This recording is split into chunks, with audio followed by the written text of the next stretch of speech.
បាទពុកម៉ែបងប្អូនតោះទៅមើលទិដ្ឋភាពដីទាំងអស់គ្នាដីនេះមានទំហំក្បាលដី10 ម៉ែត្រជម្រៅដី34 ម៉ែត្របាទពុកម៉ែបងប្អូនអាចសាងសង់ជាផ្ទះជាអគារផ្សេងៗតាមតម្រូវការហើយវាស្ថិតនៅលើផ្លូវធំទំហំ10 ម៉ែត្របាទនៅជិតផ្សារជិតទីប្រជុំជនបាទឯតម្លៃពូថ្លៃបំផុត$26,000រអត់មានទេនៅក្នុងតំបន់មូលដ្ឋាននេះបាទអត់មានទេ$26,000អាចចុះបានតិចតួចបាទជាប្រភេទប្លង់រិញគួរជាស្រេចចំពោះទីតាំងដីវិញគឺស្ថិតនៅភូមិគោកឃ្លោកឃុំកណ្ដែកស្រុកប្រាសាទបាគងចម្ងាយជាង3គីឡូពីផ្សារខ្នាបាទបងប្អូនចិត្តបង្កើយ1គីឡូជាងពីផ្សារវត្តល្អ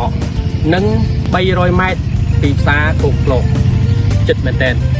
សូមបងប្អូនតំណខ្ញុំបាទដោយលេខទូរស័ព្ទខាងក្រោមប្រសិនបើពុកម៉ែបងប្អូនស្រឡាញ់និងពេញចិត្តសូមអរគុណ